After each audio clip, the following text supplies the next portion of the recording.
বেনামাজির সাথে কুরবানি দিলে কুরবানি কবুল হবে কিনা, সুদখোর ঘুষখোরের সাথে কুরবানি দিলে কুরবানি কবুল হবে কিনা, মানুষের হক নষ্ট করেছে, মানুষের সম্পদ নষ্ট করেছে, এমন ব্যক্তির সাথে কুরবানি দিলে কুরবানি কবুল হবে কিনা। কুরবানির সময় আসলে এমন প্রশ্ন কিন্তু আমাদেরকে খুবই করা হয়, হুজুর অমুক ব্যক্তি তো নামাজ পড়ে না, ওর সাথে কুরবানি চলবে কি চলবে না, অমুক ব্যক্তি সে মানুষকে কষ্ট দিয়েছে, অমুক ব্যক্তি তার আত্মীয় স্বজনকে কষ্ট দিয়েছে, অমুক ব্যক্তি তার সন্তানের হক ফাঁকি দিয়েছে, অমুক ব্যক্তি তার বোনের হক ফাঁকি দিয়েছে, এমন ব্যক্তির সাথে কুরবানি আমার হবে কিনা, কুরবানি দিলে কুরবানি কবুল হবে কিনা, এমন প্রশ্ন কুরবানির সময় আসলে আমাদের মাঝে করা হয়। এই মুসলমান বন্ধু আমার, খুব মনোযোগ দিয়ে কথাগুলো শুনে নিবেন। আমরা যেহেতু আল্লাহ পাককে সন্তুষ্ট করার জন্য কুরবানি দিচ্ছি, এজন্য শরীয়তের গণ্ডির মধ্যে থেকে শরীয়ত যে সমাধানগুলো আমাদের মাঝে দিয়েছে, এই সমাধানগুলো গ্রহণ করে সঠিক তরিকায় আল্লাহ পাকের জন্য আমরা কুরবানি দেব। আশা করা যায় আমার আল্লাহ পাক আমার কুরবানিটাকে কবুল করে নেবে। যেরকম সুবহানাল্লাহ, আল্লাহ পাক আমার কুরবানি কবুল করে নেবে যদি আমি সঠিকভাবে কুরবানিটা দিতে পারি। এখন প্রশ্ন হলো, হুজুর এই বেনামাজি এই সুদখোর ঘুষখোরের সাথে কুরবানি দিলে কুরবানি হবে কিনা, এর সমাধানটা আমরা চাই। প্রিয় ভাইরা আমার, যদি ব্যক্তি এমন হয় যে সে নামাজ পড়ে না এবং ভবিষ্যতেও পড়বে না, এমনও ব্যক্তি আছে সে সরাসরি নামাজকে অস্বীকার করে, কয় নামাজ না পড়লে কি হবে, আমার ঈমান ঠিক আছে, নামাজ যে পড়ে না এর জন্য তার অনুতপ্ত নাই। এবং অনেক ব্যক্তি আছে না অস্বীকার করে বসে এবং বলে নামাজ পড়ার দরকার নাই, শুধু নামাজ কায়েমের কথা আছে। এমন ব্যক্তি যদি হয় তাহলে স্পষ্ট তার সাথে কুরবানি দিবেন না, কুরবানি হবে না। কারণ সে স্পষ্ট শরীয়ত অস্বীকার করেছে, স্পষ্ট ফরজ বিধানগুলোকে সে লঙ্ঘন করেছে। অনেক মুফাসসিরদের মত অনুযায়ী সে আর মুসলমান নাই, সে কুফরি করেছে, সে কাফের হয়ে গেছে। এমন ওনার সাথে কুরবানি আপনার হবে না। কিন্তু যদি এমন হয় যে সে ব্যক্তি মাঝে মাঝে নামাজ পড়ে, মাঝে মাঝে পড়ে না, কিন্তু সে পড়ে না বলে তার মধ্যে অনুতপ্ততা আছে, তার মধ্যে ভয় আছে যে আরে আমি গুনাহগার হচ্ছি, আমি নামাজ পড়তেছি না, এমন ব্যক্তির সাথেও আপনি কোরবানি প্রথমে দিবেন না। আপনি চিন্তা করবেন সর্বপ্রথম একাকী কোরবানি দেওয়ার জন্য, কোরবানির একাকী দেওয়ার জন্য আপনি চেষ্টা করবেন। যদি না থাকে তাহলে ভাগে যদি দিতে হয়, তাহলে আপনি দেখবেন যারা নামাজ কালাম পড়ে, যারা ইসলামের গণ্ডির মধ্যে থাকে, এমন ব্যক্তিকে খুঁজে বের করা, এদের সাথে আপনি কোরবানি দেওয়ার চেষ্টা করবেন।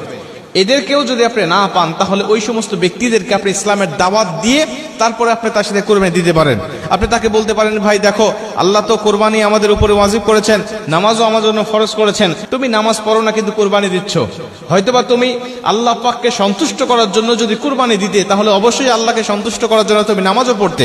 কারণ আমাদের সমাজে এমনও ব্যক্তি আছে কোরবানির ঈদের দিন সকালবেলা ফজরের নামাজ পড়ে না। তাহলে তার মধ্যে যদি আল্লাহর ভয় থাকতো তাহলে অবশ্যই সে ফজরের নামাজটা পড়ে আল্লাহকে সন্তুষ্ট করত।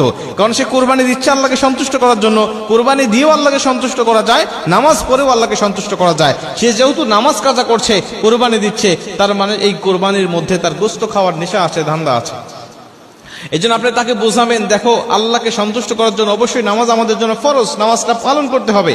অথবা তোমার মধ্যে যে বদ অভ্যাসগুলো আছে, তুমি সুদ খাও, ঘুষ খাও, এটা আল্লাহ পাক হারাম করেছেন এবং আল্লাহ বলেছেন যারা সুদ খায়, ঘুষ খায়, এরা স্পষ্ট আমার সাথে আর নবীর সাথে যুদ্ধের ঘোষণা দেয়। এখন তুমি আল্লাহর সাথে যুদ্ধের ঘোষণা দিয়ে আল্লাহর জন্য তুমি কুরবানি দিচ্ছ, তোমার কুরবানি কিন্তু কবুল হবে না। অতএব তোমাকে আমি দাওয়াত দিচ্ছি, তোমার সাথে আমি কুরবানি দিব, সমস্যা নাই, কিন্তু তুমি তোমার এই গুনাহ থেকে ফিরে আসতে হবে, তোমার অপরাধ থেকে ফিরে আসতে হবে। তুমি এতদিন নামাজ কাজা করেছো, এখন তোমার নামাজ কাজা করা চলবে না। এতদিন তুমি সুদ খেয়েছো, এখন তোমাকে বাদ দিতে হবে। তুমি তোমার সম্পদ ফাঁকি দিয়েছো, তোমার শরীক ফাঁকি দিয়েছো, বোনের হক মেরে দিয়েছো, তোমার হকটা তুমি ফেরত দিবে। তাহলে আমাদের সমাজ জামাত তোমাকে আমরা নিয়ে নেব, তোমার সাথে কুরবানি দেব, কোনো সমস্যা নাই। এমন শর্ত দিয়ে বা এমন দাওয়াত দিয়ে যদি আপনি তার সাথে কুরবানি দেন, সে যদি সংশোধন হয়ে যায়, আল্লাহ আপনার কুরবানিও কবুল করবে, তার কুরবানিও কবুল করবে। কিন্তু তার মনের মধ্যে যদি থাকে দুর্নীতি, মনের মধ্যে যদি থাকে তার অন্য কিছু, যে আল্লাহকে সন্তুষ্ট নয় এবং গোশত খাবো বা সামাজিকতা রক্ষার জন্য আমি কুরবানি দেব, তাহলে তার কুরবানি কবুল হবে না, এটা ঠিক। কিন্তু আপনি কুরবানি দেওয়ার কারণে আপনার কুরবানি হয়ে যাবে। কেন হয়ে যাবে? আল্লাহ পাক পবিত্র কোরআনের মধ্যে বলেন, আমি কারো বোঝা কারোর উপরে কিয়ামতের মাঠে চাপিয়ে দেব না। এই একটা মাত্র আয়াতের দলিল হিসাবে অনেক মুহাদ্দিস বলেছে, হ্যাঁ যদি এমন শর্ত দিয়ে কেউ কুরবানি ভাগে দেয় তাহলে আল্লাহ পাক তার কুরবানিটা কবুল করে নেবে। কিন্তু যে ব্যক্তি গোশত খাওয়ার জন্য কুরবানি দিয়েছে, আল্লাহ তার কুরবানি কবুল করবেন না। এই জন্য আমরা যারা ভাগে কুরবানি দেব, আমরা অবশ্যই খেয়াল রাখবো পারতপক্ষে একা একা দেওয়ার জন্য।